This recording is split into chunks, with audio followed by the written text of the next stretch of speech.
Efectivamente, la formación que a veces nos dan en nuestras escuelas, en la universidad, en los cursos que tomamos, son importantes. El estar leyendo, el estar actualizándonos es muy importante, pero también es importante tener bien claros las bases del neurodesarrollo y del desarrollo de todos los niños. Entonces, espero que les agrade. Si tienen alguna duda, pues al final lo podemos platicar y pues vamos a empezar. Eh, ¿Cuál es el objetivo de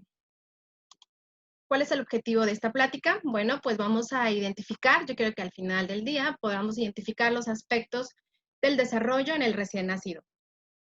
Eso es importante porque nos van a dar las pautas para una elaboración de un programa de intervención en fisioterapia.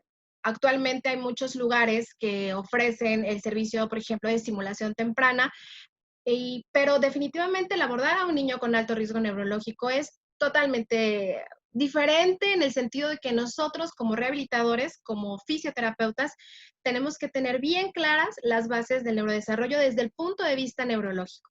Entonces, tenemos que involucrar todo lo que nos están enseñando en la escuela a la hora de tener a un paciente frente a nosotros. Aquí les resumo rápidamente lo que vamos a ver el día de hoy.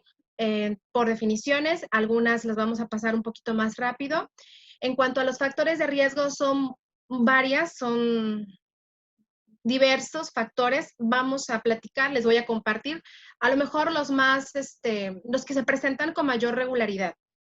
Definitivamente a veces nos llegan con factores de riesgo que a veces no hemos escuchado, pero tenemos que tratar de leer para que podamos saber cómo ese factor va a influir en el neurodesarrollo o cómo es que llegó a afectar a mi paciente de tal manera.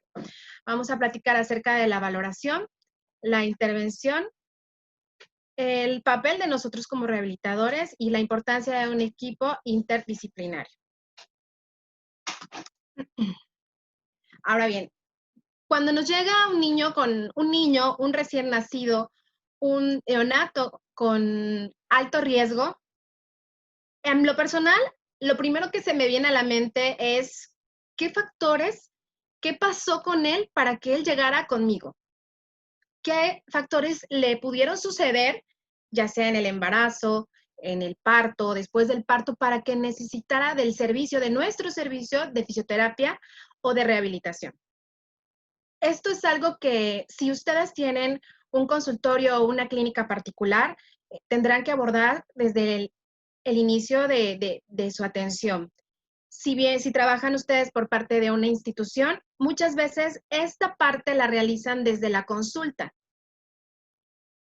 Elaboré este cuadrito, este mapa, porque al final del día y al final de estos pocos años que he trabajado con estos pacientes, hemos logrado de compactarlos y de crear como una ruta que nos permita darle una atención de calidad a nuestros pacientes.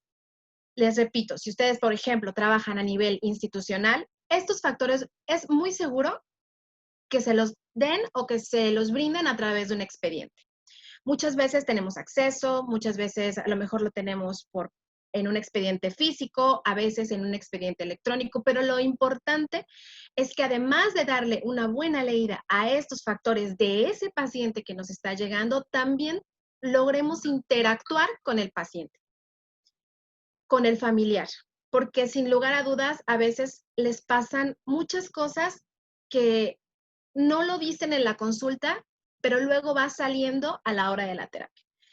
Muchas veces me he topado también con situaciones de que a veces vienen como muy a la defensiva por todo el proceso que han pasado, hablando de que son pacientes que ya estuvieron hospitalizados. Entonces, es darle la confianza al paciente para que puedan ir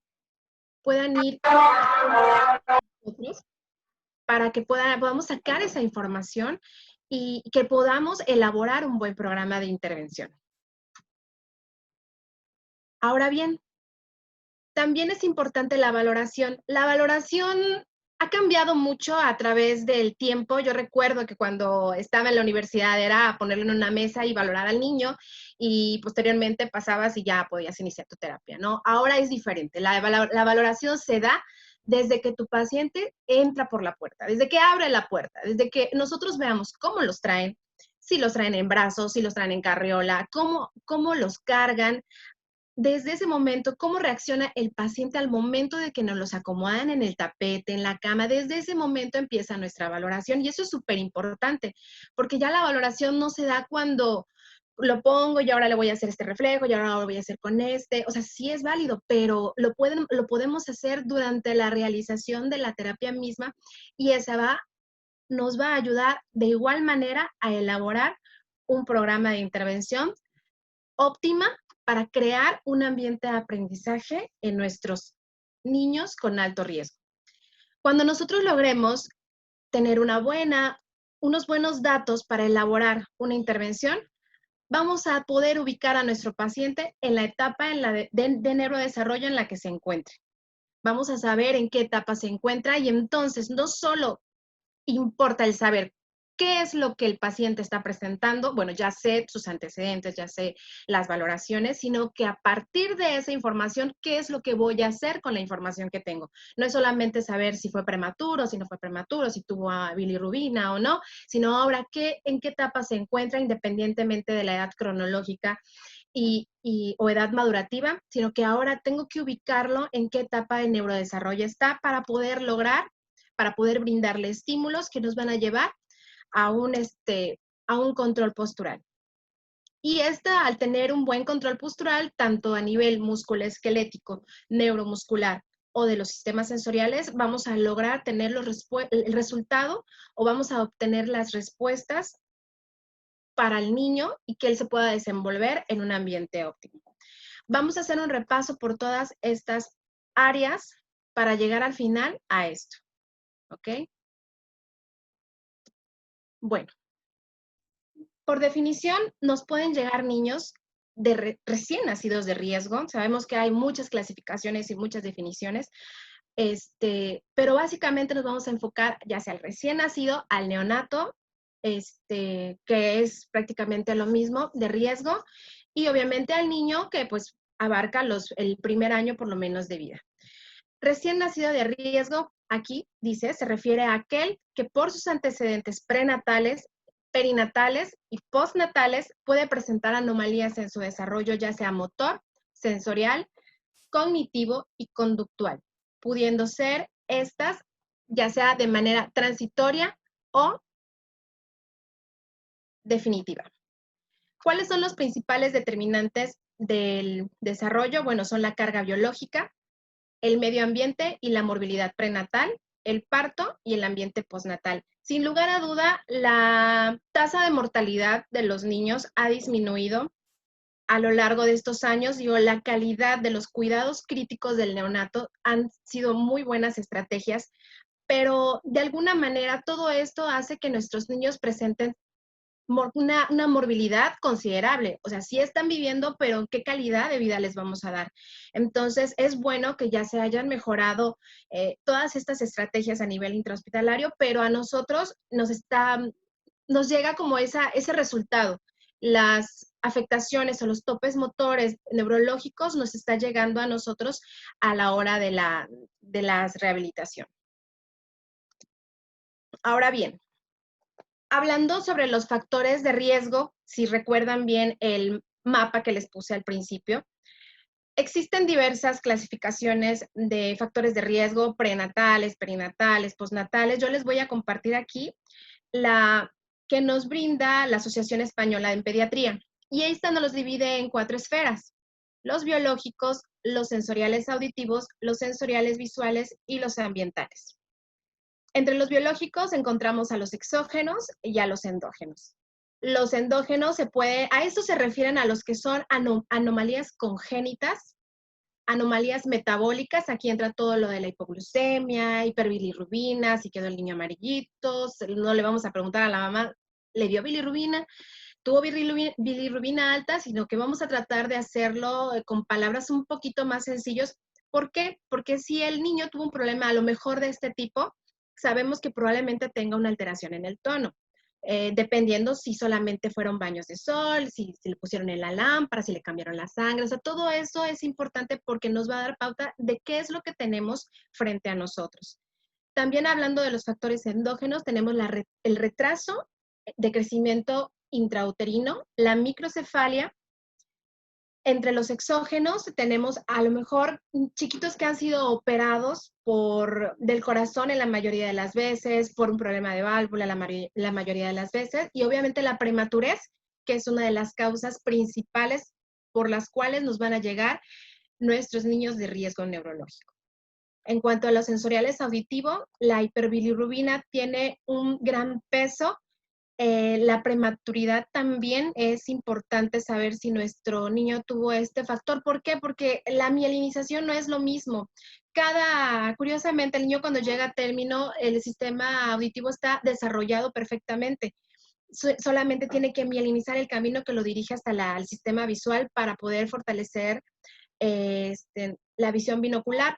Pero cuando el niño es prematuro, todo esto les va a afectar para su desarrollo. Y eso tenemos que tenerlo en cuenta para saber qué tipo de estímulo vamos a estar trabajando, en dónde tenemos que reforzar más.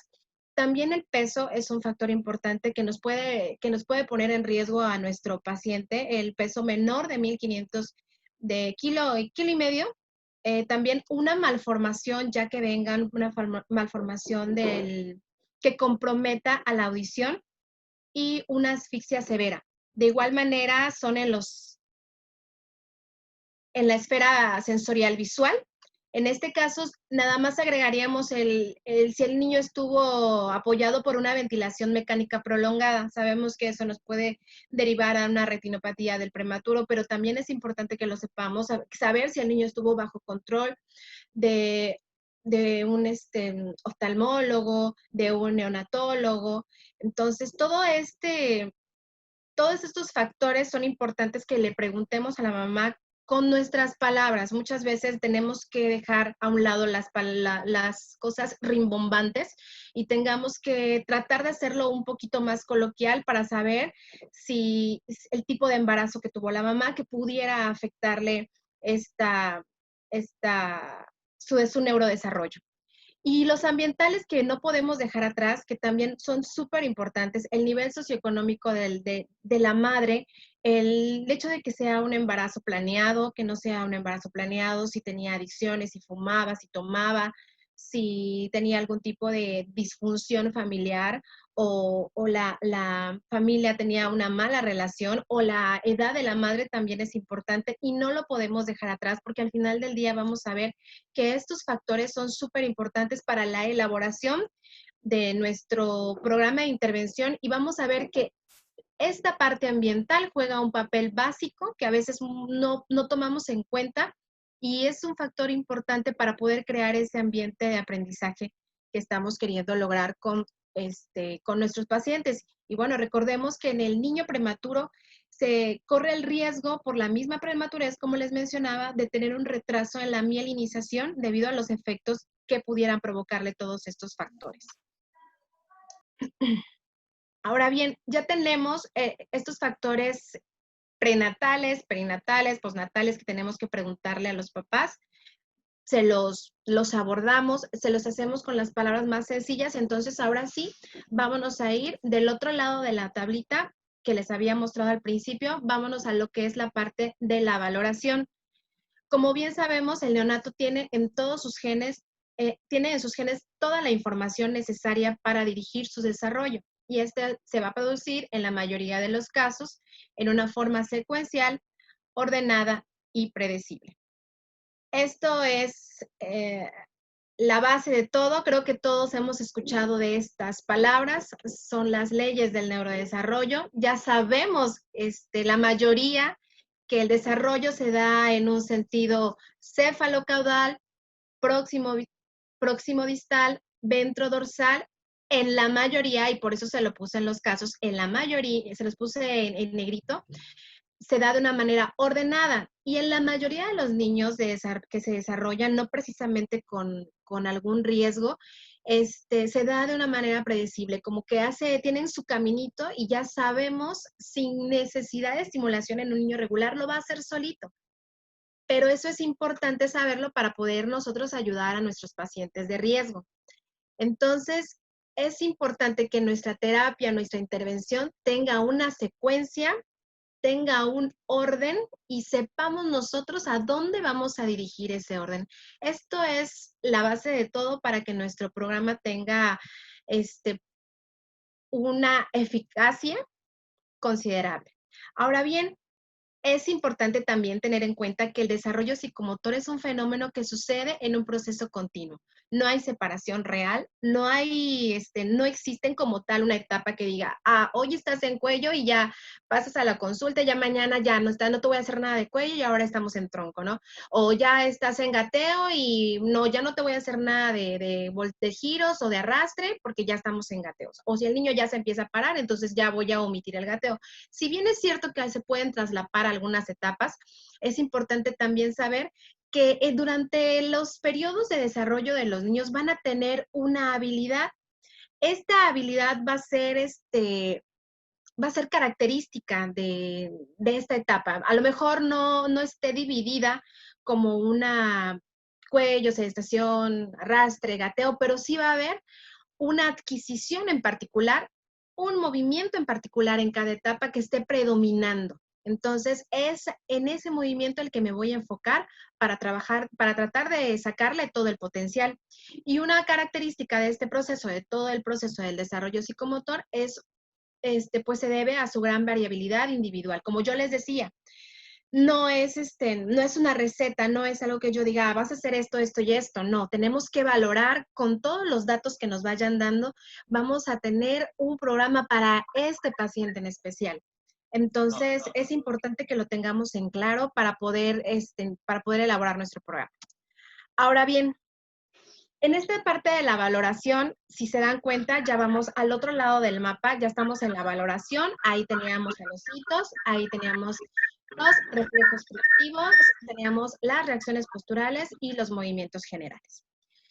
Esta valoración, como yo les mencionaba al principio, eh, no se da en una mesa quizá de exploración, pero sí es importante que un fisioterapeuta que se dediquen a la pediatría tengan este conocimiento, ya que esto les va a permitir diferenciar de manera clara lo esperado en la edad cronológica o a nivel madurativo del niño, sino que también nos van a permitir valorar las características cuantitativas, cualitativas y temporales del desarrollo. Es básico que el terapeuta o el fisioterapeuta que se va a dedicar a esta parte de la rehabilitación tenga bien claro para poder identificar aquellas reacciones, reflejos o posturas que nos están afectando en el desarrollo.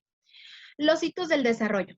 Bueno, yo creo que esto todo mundo que se dedica todos los fisios que nos dedicamos a la parte de rehabilitación pediátrica, tenemos que estar conscientes de los hitos del desarrollo. Hay muchas escalas para poder valorarlos. Escojan con las que se sientan más cómodo, escojan la que sea más práctica.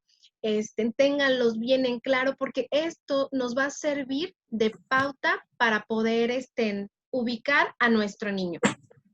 Si yo tengo, y no solamente es conocer, por ejemplo, cuándo un niño va a iniciar un control de cuello, tenemos que saber básicamente también el orden, saber que a lo mejor en un control de cuello se inicia desde el decúbito prono, en segundo momento inicia desde una posición vertical, en tercer momento se da desde un decúbito supino, iniciando con intenciones a la sedestación, siempre y cuando tenga un buen apoyo. En el caso de los niños que empiezan a sentarse, también es importante que tengamos en cuenta en qué momento ellos empiezan a sentarse y desde qué momento se sientan, se quedan sentados, porque es totalmente una cosa el poder quedarse sentado, que muchas veces nos dicen, ay, mi niño ya se sienta. Entonces, sentamos al niño a los 6 meses y todavía le falla las defensas anteriores, las laterales, las posteriores. Entonces, es importante que también sepamos que en qué momento se quedan sentados y en qué momento se van a incorporar a la sedestación. y a partir de qué momento se van a incorporar a la sedestación. Ahora sí, ¿cuántos tipos de sedestación puedo brindarle a mi paciente para que él pueda sentarse?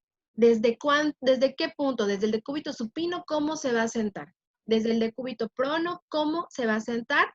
Incluso en los pacientes que no necesariamente, no es que vengan como alto riesgo neurológico, sino que ya vienen diagnosticados con un síndrome, por ejemplo, en el caso del síndrome de Down, realizan una rotación de las piernas desde atrás y las pasan hacia el frente. O sea, tienen la hiperlaxitud que predomina en ellos es de manera considerable, pero no se los estimulamos porque no es algo tan común, pero si ellos buscan esta parte de cómo se sientan y yo sé que es parte de esa población, pues adelante, ¿no? Sin embargo, seguimos reforzando por lo general cómo es la manera adecuada para poder realizar este movimiento. De igual manera nos va a pasar con las otras etapas, con el arrastre. Sabemos bien que el arrastre no es aceptado, o no lo realizan todos los niños, pero también es importante conocer en qué mes se integra, por ejemplo, el arrastre.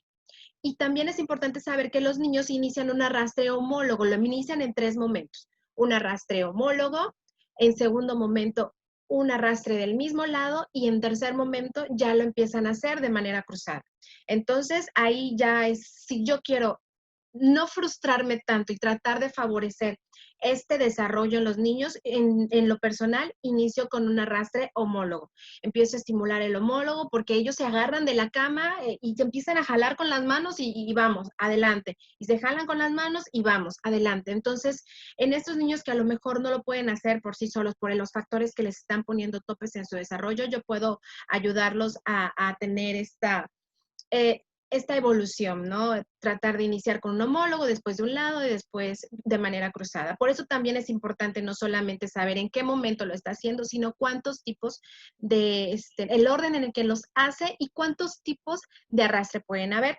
Lo mismo pasa con el gateo. Sabemos que el gateo es una etapa un poquito más arriba de maduración. Sabemos que hay algunos niños que se saltan el gateo. Sabemos que hay niños que se van directo a la bipedestación, pero ahí depende de nosotros, depende de lo que nosotros queremos hacer cuál es nuestro objetivo fisioterapéutico. Yo puedo poner al niño a caminar si el niño ya se está bajando de la cama, si él ya tiene, si él ya está dando inicios de que ya quiere caminar, pero es importante que yo tenga en cuenta que necesito generar ese patrón de alternancia interhemisférica para poder favorecer la coordinación, el fortalecimiento de cinturas escapulares sobre las manos, el fortalecimiento de cinturas pélvicas sobre las rodillas, generar otra visión del entorno para favorecer a su desarrollo, para favorecer su exploración. Es válido, no todos los niños lo hacen, pero tengo que tratar de regresarme un poquito para poder generar ese aprendizaje en el niño. Entonces, nos vamos a topar con a lo mejor que se traslapen en una etapa, pero tenemos que tener en claro cuáles son los beneficios de cada uno para poder brindarles y generar un buen ambiente de aprendizaje. Ahora bien, los reflejos primitivos. Como todos sabemos, los reflejos primitivos son respuestas automáticas, son estereotipadas que se desencadenan con un estímulo sensorial.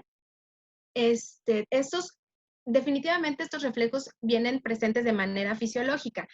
El que estén poco presentes o el que estén ausentes nos van a reflejar una disfunción del sistema nervioso central o el hecho de que estén presentes pero de manera muy exagerada o que se permanezcan por más tiempo o que se vayan y que después regresen, nos van a indicar también que hay una disfunción en el sistema nervioso. La respuesta que nos dan los estímulos para poder ver un reflejo primitivo en nuestro paciente, esta nos va a servir para hacer referencia a diagnósticos precoces en alteraciones del sistema nervioso central. Esta respuesta las vamos a encontrar en los niños en los primeros meses. Entonces es importante que sepamos, por ejemplo, no sé, hablando de un atrapamiento del pulgar, sabemos que a los 4 meses ya no tiene que estar. Entonces, si alrededor, dependiendo del autor, pero si llega nuestro paciente de alto riesgo, el neonato, del niño de mes, el niño de 2 meses, en mi misma movilización yo puedo tratar de favorecer a la apertura de la mano. Porque a lo mejor cuando llegue ese momento yo voy a necesitar esas manos libres para poder hacer unas alternancias, para poder hacer unas anticipaciones, para poder a lo mejor tratarle de trabajar al mismo tiempo de la terapia la desaparición del moro para que no nos genere un cambio del tono ante un cambio de posición. Entonces, también esta parte son importantes, esta parte de los reflejos primitivos los tenemos que tener muy claros para poder trabajar con ellos. Y esto lo vamos a ver durante la terapia misma, durante el desarrollo de la sesión. Tenemos que ir fijándonos, tenemos que ir observando. Aquí es la práctica, aquí es el ojo clínico, aquí el concentrarse en lo que estamos haciendo para poder observar en los movimientos de los niños. Otra parte de la valoración que también es importante son las reacciones posturales. Ahora bien, ¿qué son las reacciones posturales? Las reacciones, como bien sabemos, son maniobras en las que se provoca un cambio repentino en la postura del niño. Y nosotros lo que tenemos que analizar es su respuesta motora. Sabemos que estas reacciones son evolutivas y son paralelas a la mielinización y a los patrones posturales de cada etapa evolutiva. Entonces, tenemos que ver las respuestas que nuestros pacientes nos están generando ante un cambio de posición.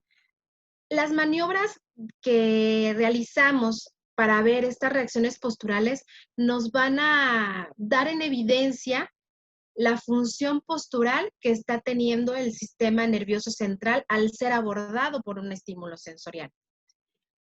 Estas posturas básicamente entra una del nivel de movimientos automáticos del fiorentino, que es la reacción de extensión de defensa, que se ve claramente aquí, o la de paracaídas. También dentro de estas reacciones posturales están las de enderezamiento y las reacciones de equilibrio y defensa. Por eso nos mencionan que en estas reacciones las respuestas van a variar con el tiempo. ¿Por qué? Porque estas reacciones, si nos vamos a unas reacciones posturales, por ejemplo, de equilibrio o defensa, que estamos hablando de nivel cortical, en las primeras reacciones del nivel cortical se integran o se estimulan más bien, porque son de equilibrio y defensa, se estimulan a partir de los 6 meses. Si estamos hablando de un enderezamiento del cuello, es de igual manera entre los 4 y los 6 meses.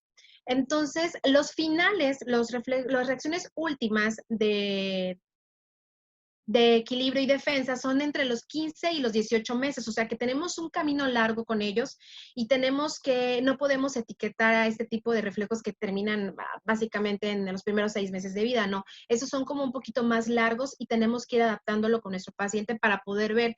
Esto es súper importante porque la postura que tenga nuestro paciente en la terapia va a influir en el tono postural. Yo siempre le digo a los chicos que tengo ahí de servicio, yo siempre lo digo, la posición que tenga tu paciente te va a facilitar muchas cosas. Si tu paciente tiene una postura no adecuada, también va a influir en el tono. Estas reacciones posturales los tenemos que estimular en el momento adecuado. En el caso, por ejemplo, de esta reacción de extensión de defensa, es importante tener en claro que yo lo voy a empezar a trabajar a partir de los 6, 7 meses, porque es cuando se presenta, porque no lo puedo hacer con un niño más pequeño, porque todavía no lo voy a ver. Entonces, no solamente es importante saber qué tipo de respuesta nos va a generar, sino a partir de qué meses van a estar presentes para poder yo intervenir. Tenemos que conocer bien nuestros reflejos porque a veces los papás incluso nos dicen, no, pues mi niño ya se para, ya lo pongo en las piernas y ya se para. Y a ver, párelo, a ver cómo le hace. Bueno, ya le para y es un apoyo positivo claramente. Entonces, no, pues es que después me dice la mamá, no, ya no se para, ya encoge las piernitas, ¿qué le pasó? Y ahora, ¿por qué no quiere? Pues simplemente el apoyo negativo ya está presentándose, es algo normal. El que nosotros sepamos que a lo mejor el positivo se presenta de los 3 a los 7, por ejemplo, el saber que se va a presentar posteriormente el apoyo negativo, nos va a dar vamos a saber nosotros transmitirle esa tranquilidad y esa información a los papás para que digan, no, señora, tranquila, eso es parte de su maduración, es normal que presente eso, ahora tenemos que, no lo pare con intención de pararse, deje que él siga desarrollándose. Por eso muchos papás en esa edad de 5 o 6 meses ya meten a su niño a la andadera porque ya saben que se está parando. Entonces, esa falta de información que a veces tienen la familia, es importante que nosotros le compartamos para poder guiarlos en cuanto a la atención de estos niños. Ahora bien, y por último, los movimientos generales. Estos movimientos generales han venido tomando auge en las últimas décadas. Son movimientos, se pueden definir por movimientos espontáneos. Estos no tienen necesidad de generar un estímulo. Este tipo de herramienta es una herramienta muy barata, es muy fácil de aplicar y podemos aplicarlo en nuestros pacientes siempre y cuando estén en la 60 semana postmenstrual. Este tipo de valoración se genera y toma en cuenta a partir del séptimo mes, séptima semana de embarazo. Entonces, te los va manejando en una escala pequeñita, los movimientos que llevan en el útero y después, posteriormente, se va a dividir en movimientos de contorsión y movimientos de serpenteo. Estos movimientos tienen tres características súper importantes, que es la fluidez, que nos hace referencia a la elegancia del movimiento, porque al principio los movimientos son muy lentos, a la complejidad dependiendo a los ejes de movimiento o a los planos y ejes de movimiento que va generando el paciente y a la variabilidad, que son los movimientos cuando están al principio muy suavecitos, muy lentos, en las partes proximales es muy lento el movimiento, pero al final se empiezan a acelerar, empiezan a tener más intensidad, empiezan a tener más fuerza, empiezan a tener más velocidad, pero al final de la semana 58-60 postmenstrual, que estamos hablando que es alrededor de los 5 meses, ese movimiento empieza a ser un poquito más dirigido. Y coincide esto con el neurodesarrollo, porque el neurodesarrollo nos dice, por ejemplo, que a los 4 meses ya el niño tiene intenciones de unas anticipaciones. Que a los 4 meses el niño, 4 o 5 meses ya tiene las transferencias. O sea, nos habla de que ya hay una madurez o una intención del movimiento. Coincide todo lo que viene en esta parte de movimiento general, con todo lo que son hitos, con todos los reflejos, es como que abarcar todo en un simple video que podemos tomarle a nuestro niño 2 semanas antes de su edad de término, supuesta edad de término, siempre y cuando sea, sobre todo en estos niños que son prematuros. Se toman 2 videos, no importa si el niño esté despierto o esté dormido, se toma un video en la etapa término y se toman 2 videos en la etapa post término, pero ahí sí es importante que el niño esté despierto. Y es súper importante que en todos esos 3 momentos de video, el niño esté lo más tranquilo posible. Por eso tenemos que ver que el área donde estemos trabajando para poder valorar en sí este tipo de movimientos sea un ambiente tranquilo y que el niño nos conozca, porque también eso influye. Él cambia si no te conoce y la edad entre los 58 y 60 perfectamente ya sabe quién es con quién está trabajando o quién lo tiene en brazos. Y bueno, ahora bien, ya tenemos esta parte de la valoración que normalmente lo debemos de practicar cuando tengamos al paciente con nosotros en el desarrollo mismo de la terapia. Ya sé cuáles reacciones está presentando, ya sé qué reflejos está presentando. Ahora bien, ¿qué voy a hacer con toda esta información? Si recuerdan, aquí tenía mi anamnesis, aquí tenía mi valoración. Ahora, ¿cómo lo voy a integrar para poder tener una buena intervención? Les puse este cuadrito, esta escala, para poder facilitarles, porque a mí a lo mejor en el paso de los años hemos tenido que buscar esas vías, porque tenemos toda la información. Ahora, ¿qué tenemos que hacer con esa información? Tenemos que ubicar a nuestro paciente en la etapa del neurodesarrollo en el que se está presentando. ¿Ok? Ya sé qué reflejos tiene, ya sé qué reacciones está presentando. Ahora bien, tengo que saber qué voy a hacer con él. Tengo que estimular ese reflejo, tengo que reeducarlo para que en algún momento de la vida lo vuelva a presentar, o lo tengo que inhibir porque definitivamente no me está sirviendo y está afectando y le está provocando un tope en su desarrollo. ¿Qué es lo que tengo que hacer con esos reflejos? es ubicarlo. Entonces, nosotros vamos a ubicar, ustedes tienen que ubicar dónde, en qué etapa del desarrollo está, si está en un control cefálico, si está más hacia la sedestación, qué habilidad se está predominando más en nuestro paciente para poder decir, ah, no, bueno, ¿sabes qué? Está en gateo, pero, o sea, como que se pone en 4, pero todavía no se sienta solo, pero ya se empieza a balancear, entonces lo puedo ubicar a lo mejor en un nivel de mesencéfalo, pero todavía tiene nivel de tallo que no ha terminado de inhibir, porque a lo mejor un tónico simétrico no le está permitiendo, un tónico simétrico, no le está permitiendo la posición de 4. Entonces, bueno, entonces voy a tratar de trabajar y estimular la parte de mesencéfalo, pero también voy a inhibir alguna parte de tallo cerebral. Entonces, esto es muy importante para que podamos determinar cuáles voy a trabajar, cuáles tengo que estimular, cuáles voy a reeducar, cuáles voy a inhibir. La técnica que ustedes escojan para trabajar a estos pacientes, siempre se los digo, no, bueno, yo en lo personal, en mi humilde opinión, les digo, no se casen con una técnica, busquen, vean, a lo mejor tienen, su fuerte es la neurofacilitación, a lo mejor Boita, a lo mejor Doma, no sé, lo que ustedes prefieran, pero que se sientan cómodos, que dominen la técnica para que puedan ustedes aprovechar y poder integrar, independientemente de la técnica, tenemos que trabajar esto, independientemente de lo que ustedes quieran trabajar. ¿Por qué? Porque al momento de que yo trabajo todo esto, ¿qué voy a generar en mi paciente? Voy a generar un control postural. ¿En qué consiste mi control postural? En mis sistemas sensoriales y en mi sistema musculoesquelético y neuromuscular. ¿Cuáles son mis objetivos? ¿Cómo voy a entrar a mi paciente, con mi paciente? ¿Cómo voy a entrar? ¿Cómo voy a llevar toda esa información del estímulo a mi paciente? Como bien sabemos, el sistema somatosensorial Aquel mediante la anortosis, es que tifosis tiene. muy importante.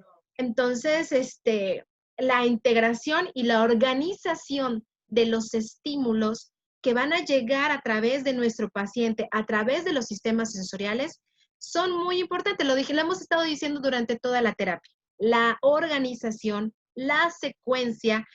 No podemos llenar a nuestros pacientes de estímulos, no podemos tener un ambiente de estimulación donde haya exceso de ruido, donde yo le meta velocidades de movimiento y después los mantenga como muy estables. O sea, tenemos que llevar al paciente de una manera ordenada para poder transmitir en esas vías de aferencias que tenemos, que es la piel, tenemos que llevar esa información a través de esas vías de una manera muy organizada. Tenemos que aprovechar el sistema visual, el sistema vestibular y el sistema somatosensorial. Tenemos, por ejemplo, podemos favorecer un control de cuello dándole mucha estabilidad en una posición poppy, por ejemplo, apoyo sobre los codos con un buen estímulo.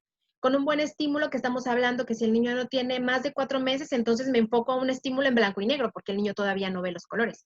Entonces, que a partir de los 4 meses, entonces ya le empiezo a meter un poquito más de colores, porque sé que ya empieza a discernir. La distancia también es importante, entonces puedo meter en estímulos visuales, tanto auditivos, tanto sensoriales, tanto visuales, pero de una manera ordenada. Y lo mismo pasa con el sistema musculoesquelético y neuromuscular.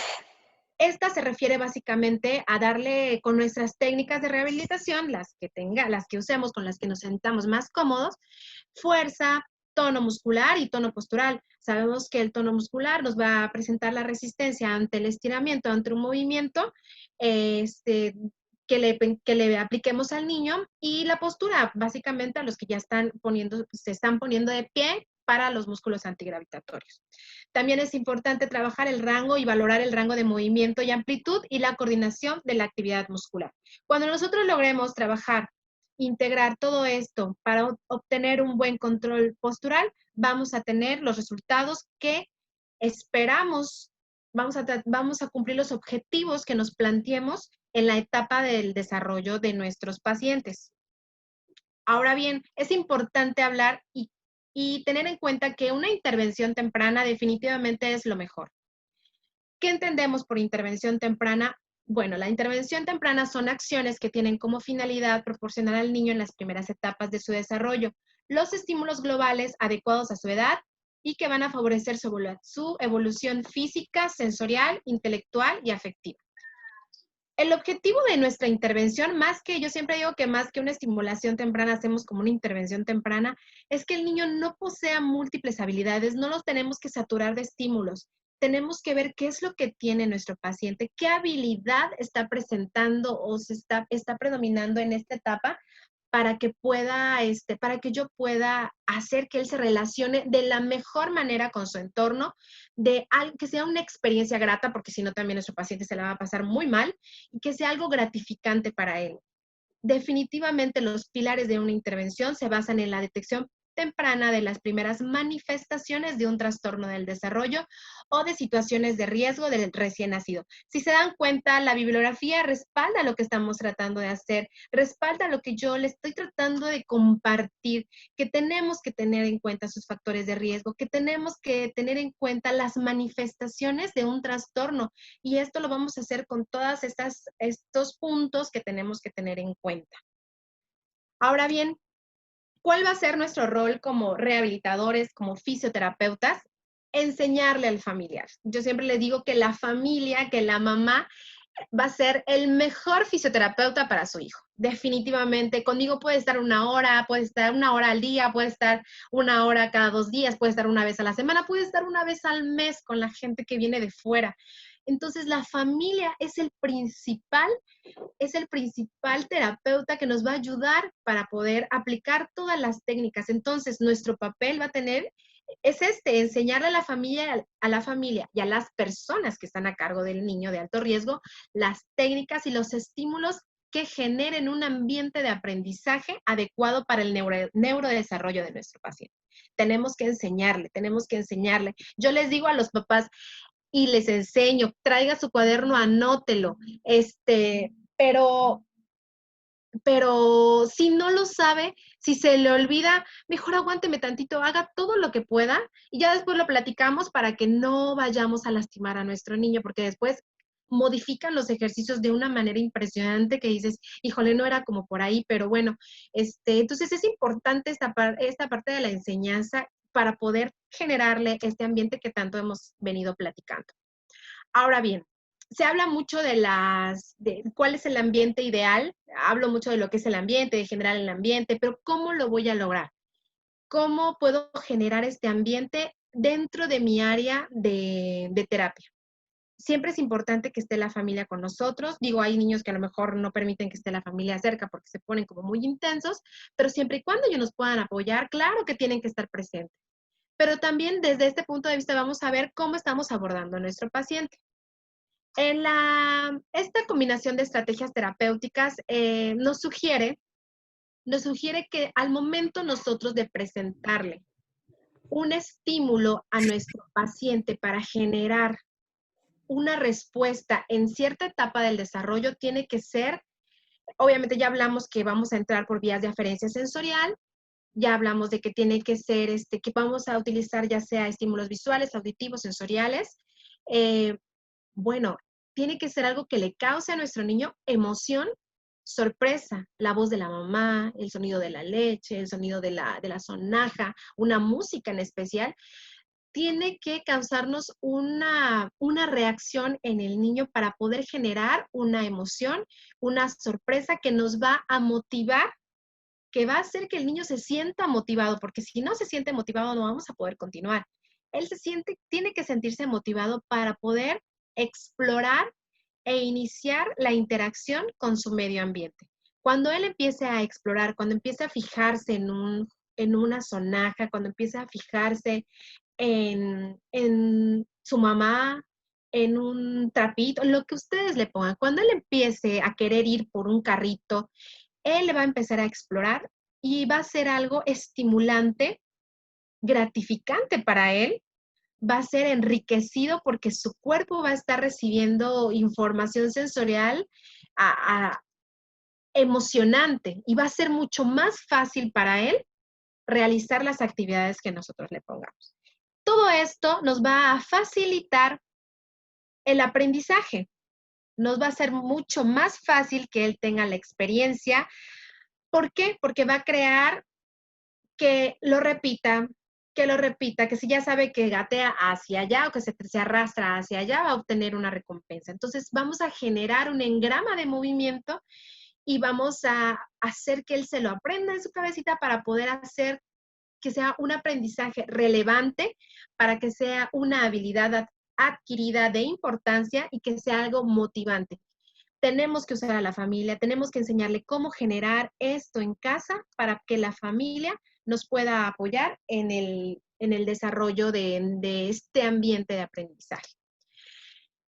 Y bueno, sin lugar a dudas, los que trabajan a nivel institucional y sin embargo los que trabajan a nivel particular, es importante que sepamos trabajar como equipo. Es muy importante que tengamos una comunicación. Yo me siento muy afortunada por trabajar en una institución donde se puede dar este tipo de trabajo, cuando te acercas de la mejor manera con todos los especialistas, cuando realmente sustentas lo que tú quieres o lo que tú necesitas, porque al día a día nosotros estamos con los pacientes. Cuando tú sustentas lo que quieres obtener con tu paciente, cuando necesitas apoyo del neurólogo, cuando necesitas apoyo del psicólogo, es importante tener en cuenta que todos tenemos que trabajar con un mismo objetivo. Todos, no puede uno trabajar solamente su área, el pediatra solamente ver su área y no se entera ni de lo que hace uno.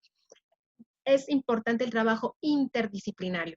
Yo aquí metí algunas especialidades que considero que son las importantes dentro de este abordaje en primer momento, por así decirlo. No cabe duda que conforme pasa el tiempo, durante el paso de los años, a lo mejor cuando el niño ya empieza a caminar, cuando empiece un proceso de maduración de marcha, tengamos que requerir de otros especialistas, pero en primer momento es muy importante los que trabajamos a nivel institucional, pues el médico físico rehabilitador de cabecera, pues el neurólogo, nosotros como rehabilitadores y fisioterapeutas, los terapeutas ocupacionales que nos ayudan muchísimo cuando se empiezan a presentar a lo mejor algunos topes en cuanto a las presiones, en cuanto a las habilidades manuales más bien. Los psicólogos, porque es definitivamente todo el proceso de estrés que pasan los papás y cuando llegan con nosotros, la dinámica familiar es tremenda. A veces yo siento que también, respetando el trabajo de los psicólogos, siento que a veces lo hacemos hasta de psicólogos y hasta de doctores de corazón, yo creo, porque de verdad que es tanto lo que les pega emocionalmente, pero si ellos no están bien, si ellos no se encuentran en un estado óptimo, no le van a poder generar al paciente ningún ambiente de aprendizaje. Entonces, tenemos que no dejar de lado estos puntos que son importantes. Y bueno, los trabajadores sociales, sin lugar a dudas, son un apoyo indispensable porque ellos saben cómo, tienen una historia de ellos, tienen la dinámica socioeconómica, todos los factores que influyen para la continuidad de sus tratamientos en nuestra, ya sea por parte de nuestra clínica o parte a nivel de institucional, la asistencia del mismo. Y bueno, si se dan cuenta, logramos abarcar un poquito de los factores más importantes que nos influyen en el neurodesarrollo.